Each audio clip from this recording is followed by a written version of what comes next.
토머스는 더 이상 자신을 기술자라 부르지 않았습니다. 그는 이제 관찰자였고 배우는 자였으며 이 땅의 사람들을 존경하는 한 명의 외국인이었습니다. 그는 어느 겨울 아침 눈 내린 서울역 앞에서 버스 정류장을 기다리는 사람들의 줄을 보며 가슴이 먹먹해졌습니다. 아무도 소리치지 않고 누구도 먼저 나서지 않으며 그저 자신의 차례를 기다리는 사람들. 그 사이사이엔 한글 안내판이 붙어 있었습니다. 먼저 오신 분부터 순서대로 탑승해 주세요. 짧은 문장이었지만 그 문장은 명령이 아니라 부탁이었고 강요가 아니라 존중이었습니다. 그는 그 문장을 사진으로 찍어 자신의 연구자료에 포함시켰습니다. 이 나라는 기술로 줄을 세우지 않았습니다. 사람이 스스로 줄을 설 수 있도록 글 하나로 문화를 만든 것입니다. 그는 본사의 기술팀에 보낸 마지막 자료에서 기술이 아닌 문화가 질서를 만든다는 문장을 반복했습니다. 그 말은 곧 철학이 되었고 이후 그의 보고서는 미국 내 여러 대학과 공공기관, 심지어 유엔 기술개발위원회까지 전해졌습니다. 한국은 시스템을 만들기 전에 사람을 먼저 설계했습니다. 그 문장은 이제 단순한 개인의 감탄이 아니라 세계가 주목하는 모범 사례로 인용되기 시작했습니다. 한국에 체류한 지 1년째 되는 날, 토머스는 결심했습니다. 아예 한국에 정착해 사람 중심 시스템 연구소를 만들기로. 그는 서울 종로의 한 작은 사무실에 책상 하나, 의자 하나를 놓고 이름을 한글 기반 인간 시스템 센터라고 붙였습니다. 그의 목표는 명확했습니다. 기술을 통한 효율이 아닌 사람을 위한 구조를 연구하는 곳. 매일 그는 서울 곳곳을 다녔습니다. 지하철역, 도서관, 시장, 학교, 병원, 마트, 공공기관. 그는 손으로 만지고 눈으로 보고 사람들의 표정과 대화까지 기록했습니다. 그리고 그 모든 중심에는 언제나 한글이 있었습니다.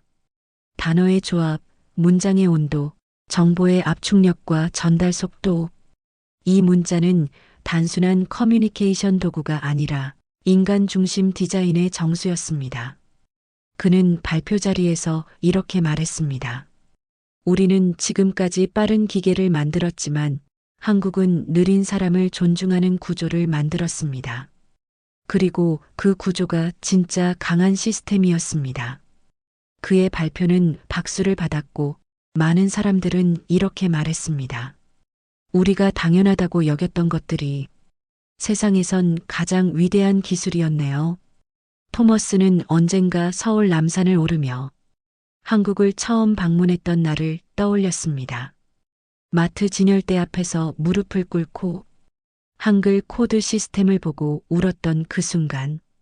그 순간이 그의 인생을 송두리째 바꾸었습니다. 그는 생각했습니다. 세계는 아직 이 나라의 진짜 힘을 보지 못했다. 한국이 가진 가장 큰 무기는 총이나 돈이 아니라 이 정돈 된 질서, 따뜻한 언어, 그리고 사람을 향한 철학이라는 것을. 그는 이 깨달음을 전 세계에 알리고 싶었습니다.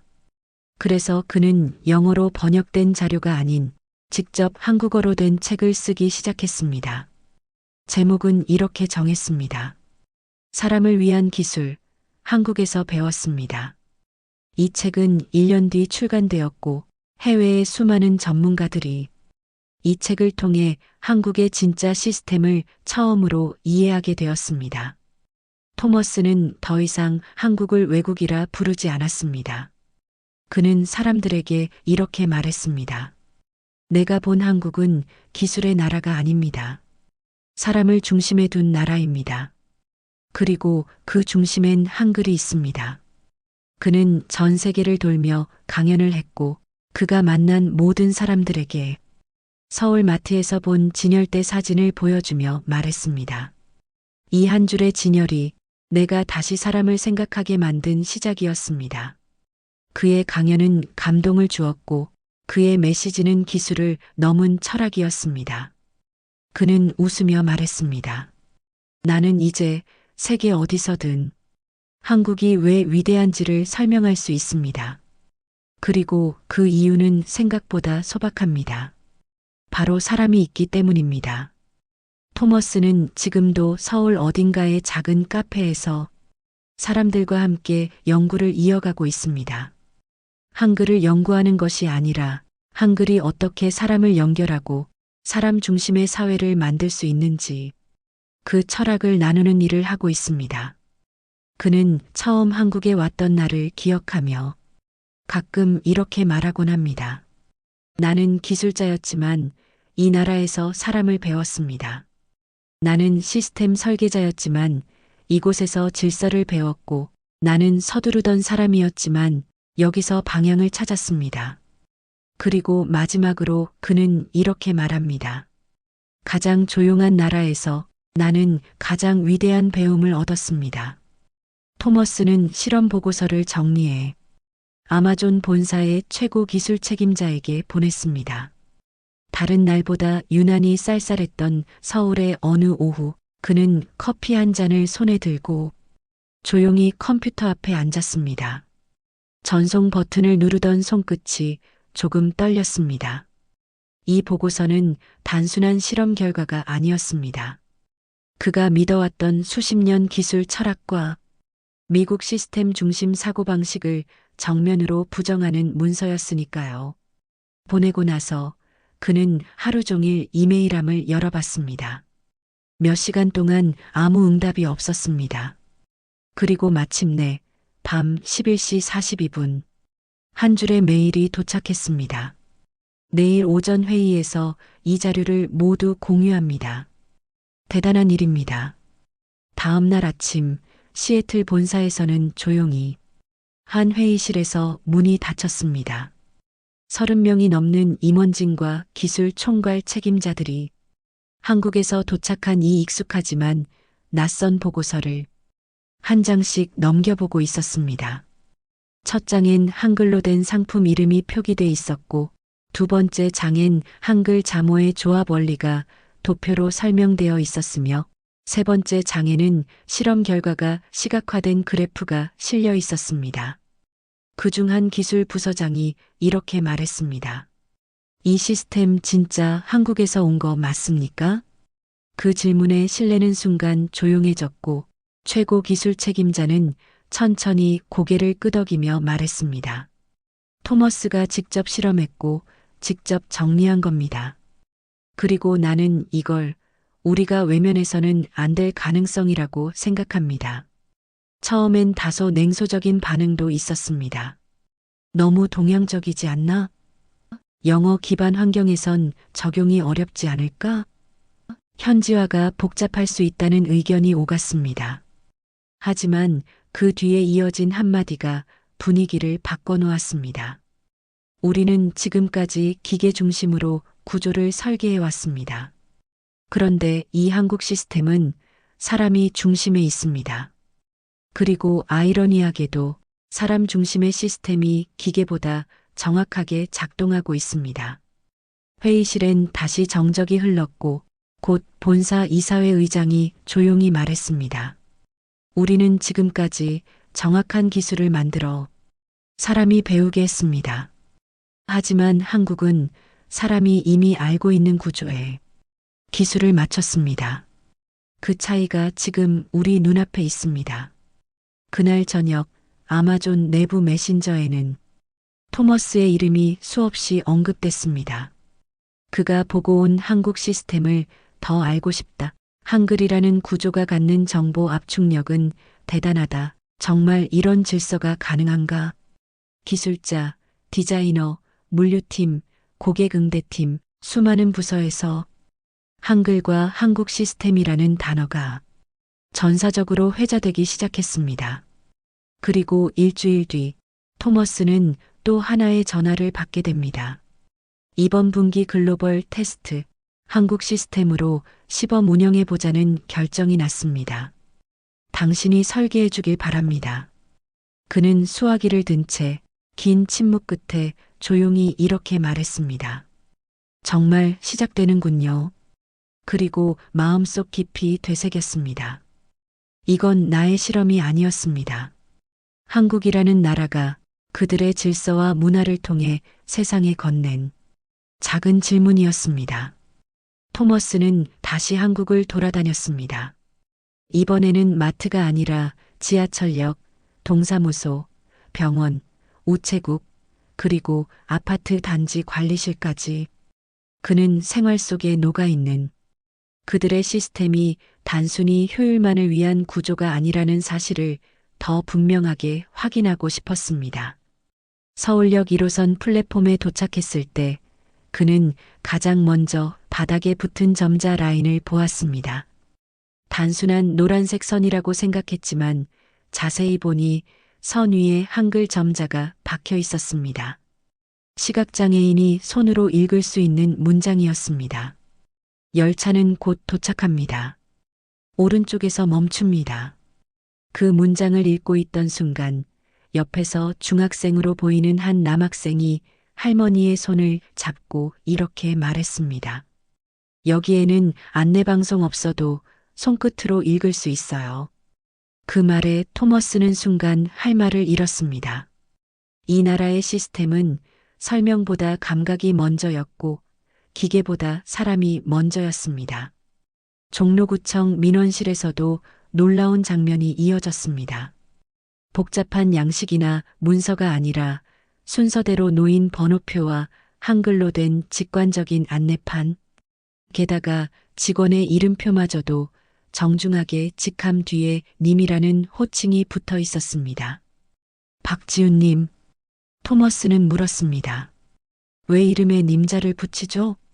안내도우미는 웃으며 답했습니다. 그게 예의잖아요. 시민이라도 손님처럼 모셔야죠. 그 말 한마디가 머릿속에서 맴돌았습니다. 우리는 고객을 시스템 속으로 끌어들이지만 이 나라는 시스템이 먼저 손을 내밀고 있다. 그는 강남의 한 대학병원도 방문했습니다. 병원 접수 데스크에는 의료 정보를 한글로 간결하게 풀어 쓴 리플릿이 있었고 심지어 진료 과목도 소아내과, 심장내과, 기억장애 클리닉처럼 누구나 쉽게 이해할 수 있는 이름으로 정리돼 있었습니다. 병원 시스템은 복잡할수록 불안해지기 마련인데 한국의 병원은 체계적이면서도 따뜻했습니다. 무엇보다 그의 발걸음을 멈추게 한 건 한 동네 아파트 단지의 관리실이었습니다. 입주민 안내 게시판엔 전단지가 아닌 한글 손글씨로 작성된 공지들이 붙어 있었습니다. 오늘 저녁 7시 어린이 놀이터 전등 교체합니다. 아이들 주의 바랍니다. 단순한 글인데도 그 문장은 사람 냄새가 났습니다. 컴퓨터가 만든 폰트가 아니라 누군가가 정성껏 적은 글씨, 그리고 그 글씨가 한글이라는 사실이 갑자기 벅찬 감정을 밀려오게 만들었습니다. 토머스는 조용히 메모장에 이렇게 적었습니다. 이 나라는 정보를 기술보다 먼저 사람의 감정으로 해석한다. 글자가 아니라 말투를 담고 시스템이 아니라 배려를 담는다. 그는 처음으로 한글이 언어가 아니라 문화라는 걸 이해하기 시작했습니다. 수많은 정보가 흘러가는 사회에서 한국은 그 정보에 온기를 남기고 있었습니다. 그것이 바로 토머스가 찾던 기술의 미래였습니다. 그날 밤 그는 호텔에서 창밖을 바라보다 말없이 중얼거렸습니다. 지금껏 기술은 차가운 것이었지만 이곳에선 따뜻한 기술이라는 게 가능하단 걸 처음 알았습니다. 이건 사람을 위한 기술입니다. 토머스는 서울 체류 기간을 연장했습니다. 더 보고, 더 배우고, 더 느껴야 했습니다. 그는 한국의 시스템이 단순한 속도, 경쟁이 아닌 사람을 어디로 이끌 것인가에 초점을 맞춘 방향 설계라는 걸 알아챘습니다. 하루는 택배 기사와 함께 동행하며 현장 물류를 살폈고 또 하루는 초등학교 교실을 찾아 교과서가 어떻게 구성되는지를 살폈습니다. 그 모든 곳에서 그는 하나의 공통된 원칙을 발견했습니다. 바로 예상 가능성과 신뢰. 한국의 택배 시스템은 시간 단위가 아닌 신뢰 단위로 작동하고 있었습니다. 배송 기사들은 매번 같은 경로로 같은 시간대에 같은 문 앞에 서 있었습니다. 이건 알고리즘이 아니라 신뢰였습니다. 기사들이 바쁘게 움직이며도 인사를 잊지 않는 모습에 토머스는 또 한 번 감탄했습니다. 아이들에게 배운 한글 인사말 하나로 수많은 인간관계가 유지되고 있다는 사실. 초등학교 교실에서 교과서를 펼친 순간 그는 숨을 멈췄습니다. 과학, 사회, 국어, 수학 그 모든 교과목이 한글의 논리 구조로 설명되어 있었고 글자마다 의미와 소리가 조화롭게 구성되어 있었습니다. 그는 중얼거렸습니다. 이건 단지 학습이 아니라 생각하는 구조를 만드는 일입니다. 어린아이의 뇌에 이런 정리를 심어주는 나라, 이건 혁명입니다. 그는 미국에서의 빠름 중심 교육이 얼마나 피상적인지를 깨달았습니다. 속도는 있었지만 방향은 없었습니다. 하지만 한국은 방향이 분명했습니다. 정직하게, 신중하게, 그리고 사람답게. 토머스는 마지막 날 일기를 쓰며 이렇게 적었습니다. 우리는 기술을 만들었지만 이 나라는 신뢰를 설계했습니다. 우리는 속도를 쫓았지만 이 나라는 방향을 만들었습니다. 그리고 이제 나도 그 방향으로 가고 싶습니다. 토머스는 미국으로 돌아가는 비행기를 타지 않았습니다. 그는 아예 체류 연장을 신청하고 서울에 있는 작은 사무실을 임대해 그곳을 공부방이라 불렀습니다. 매일 아침 그는 마트, 은행, 우체국, 시장을 돌며 손수 시스템을 기록했고 밤이 되면 한글의 조합 구조를 다시 풀어 메모지에 써내려갔습니다. 어느 날 한글 교육원에서 일하는 중년 여성이 그에게 물었습니다. 외국인이 이렇게까지 한글을 연구하는 이유가 뭔가요? 그는 조용히 미소 지으며 답했습니다. 처음엔 기술 때문이었습니다. 그런데 지금은 사람 때문입니다. 그 말 한마디에 그녀는 말없이 고개를 끄덕였습니다. 토머스는 점점 한글을 기술로 보지 않게 되었습니다. 그것은 사람을 기억하는 언어였고 정리를 넘어 관계를 만드는 구조였습니다. 그는 아마존 본사에 마지막 메일을 보냈습니다. 저는 이제 기술을 설계하지 않겠습니다. 저는 사람을 설계하겠습니다. 그리고 그 시작은 한글입니다. 그의 사직서는 그렇게 짧았지만 강렬했습니다. 시간이 흐르며 토머스는 자신도 모르게 한국의 삶을 따라 걷고 있었습니다.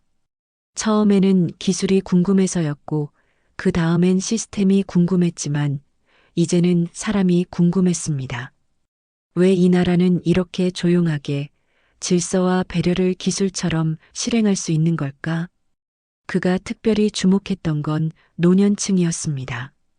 그는 인천의 한 전통시장에서 무릎이 불편한 할머니가 손쉽게 휴대폰으로 배달, 주문을 넣는 장면을 목격했습니다. 스마트폰을 능숙하게 터치하며 된장찌개랑 시금치 좀 보내줘라고 말하는 모습에 그는 놀랐습니다.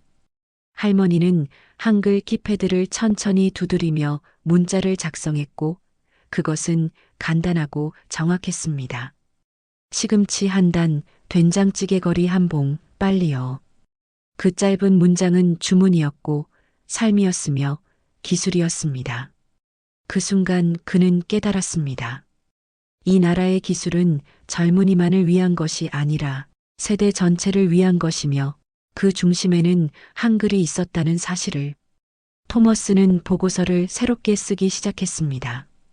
기계와 시스템의 효율이 아니라 삶의 층위마다 스며 있는 이 나라의 정돈된 문화에 대해.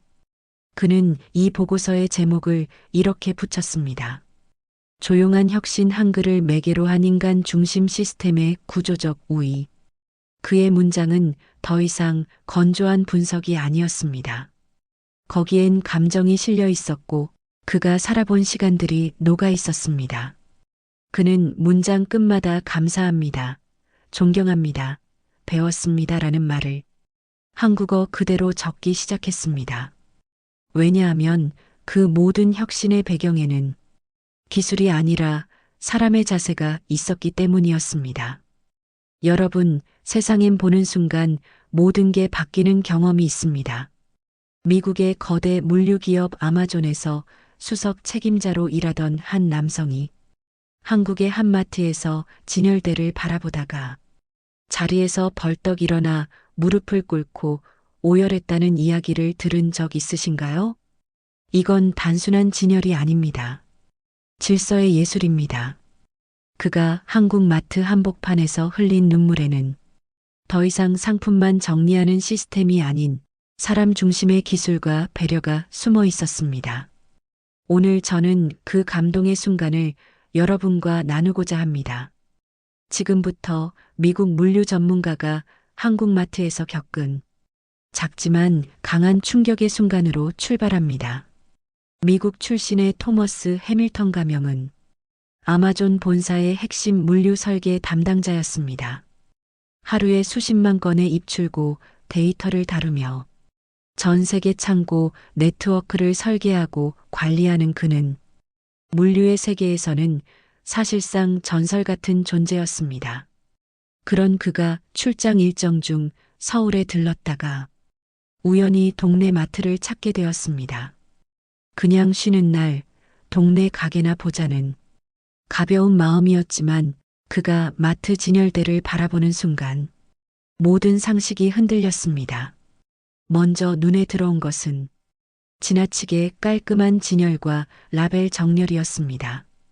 상품 하나하나가 정해진 자리에 딱 맞게 놓여 있었고 상품 간 간격, 앞뒤 정렬, 높이 균형까지 흠잡을 데 없이 정교했습니다. 그는 손끝을 대듯 장난감처럼 상품을 하나 꺼내 보았습니다. 그 순간 진열대 뒤쪽에 숨은 QR코드 플레이트가 미세하게 반짝였고 상품 밑면엔 작은 점자 같은 패턴이 빛을 반사하고 있었습니다. 이건 그냥 유통 방식이 아니야. 정보와 환경이 결합한 시스템이야. 그의 속마음이 그것이었습니다. 토머스는 진열대 옆 직원에게 다가갔습니다. 이 시스템은 어떤 구조인가요? 직원은 겸손히 설명했습니다. 이건 저희 매장 시스템이에요. 모든 상품엔 고유 코드가 있고 저 뒤 모니터와 연계돼 있어서 재고, 위치, 유통기한까지 한눈에 보입니다. 토머스는 고개를 흔들며 콧잔등이 시큰해졌습니다. 자신이 설계했던 시스템도 이처럼 공간과 사람을 고려해 구현되진 못했기 때문입니다. 그는 갑자기 자리에서 벌떡 일어나 진열대 앞에 무릎을 꿇고 말았습니다. 이건 인간 중심의 혁신이다. 그 말이 울컥 나왔고 그 자리에서 조용히 눈물을 흘렸습니다. 그 순간 마트 주변 고객들과 직원들이 호기심 어린 눈으로 그를 바라보았고 조용한 정적이 흐르면서 진열된 상품들이 마치 한 권의 책처럼 살아 움직이는 듯한 착각을 불러일으켰습니다. 그의 오열이 낯설었지만 그 속엔 단순한 감탄을 넘어선 한국이 가진 일상 속 기술력에 대한 깊은 존경과 충격이 자리하고 있었습니다. 진열대 앞에서 눈물을 삼킨 뒤 토머스는 다시 천천히 매장을 한 바퀴 돌았습니다. 표면적으로는 평범한 마트. 하지만 그 내부는 그의 눈에 전혀 다르게 보이기 시작했습니다. 그는 조용히 매장 끝에 있는 물류 포스포인트 오브 세일 단말기를 유심히 지켜봤습니다. 직원이 계산을 마친 뒤 제품 정보를 터치 몇 번 만에 검수하고 뒷문 쪽 시스템과 바로 연동시키는 모습. 토머스는 그 속도를 보고 잠시 숨을 멈췄습니다. 이건 단순히 효율이 아니다. 기계가 아닌 인간이 주도하는 정보 설계다. 그는 스마트폰을 꺼내 즉석에서 QR코드를 촬영해 봤습니다.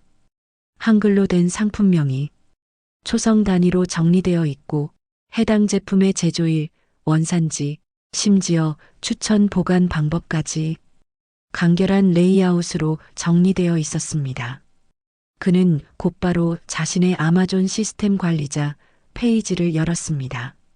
미국의 대형 물류 창고에서 쓰는 코드 체계, SKU, ASIN, 바코드, RFID 등 어느 하나도 이렇게 정리되지 않았다는 걸 그는 그 자리에서 절감했습니다.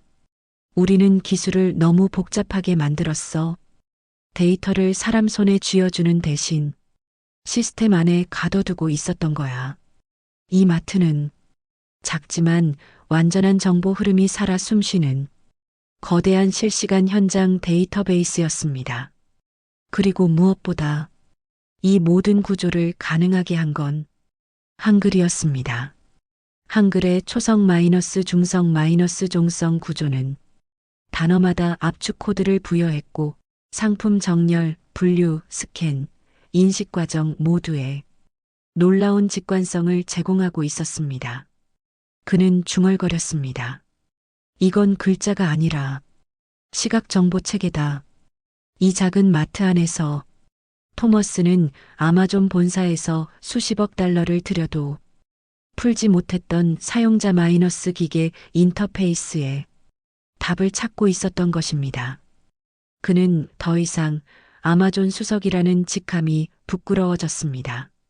그동안 자신이 설계했던 시스템은 기계에게 최적화되어 있었지만 사람에게 친절하진 않았습니다.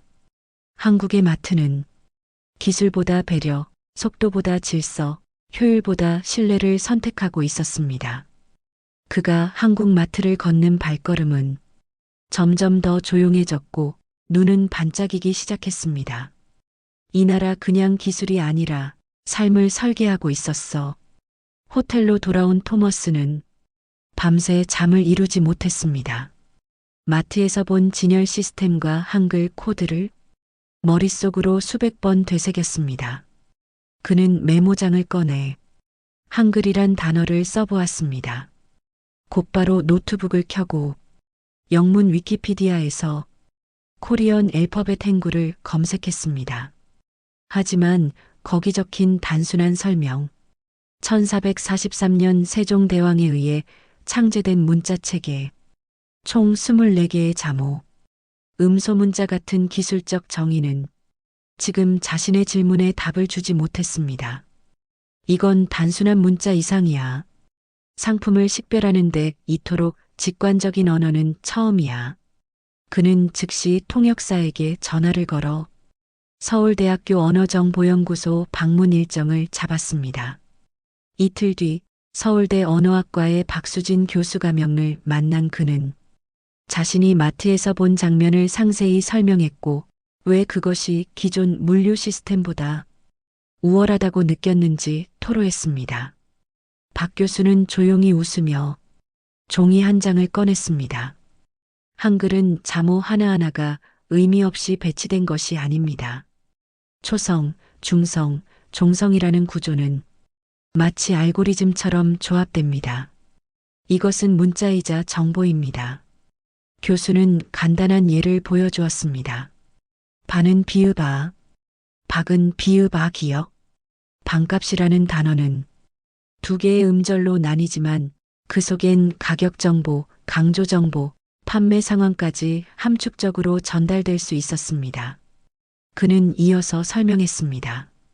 한국 마트에서는 자주 쓰이는 단어들을 조합이 쉬운 한글 코드로 압축해 배치합니다. 재고 관리뿐 아니라 손님도 쉽게 기억하고 찾을 수 있도록 돕죠. 토머스는 그 말을 듣는 순간 몸이 굳었습니다. 이건 기계 코드가 아니라 사람을 위한 인공지능 언어네요. 박 교수는 조용히 고개를 끄덕이며 말했습니다.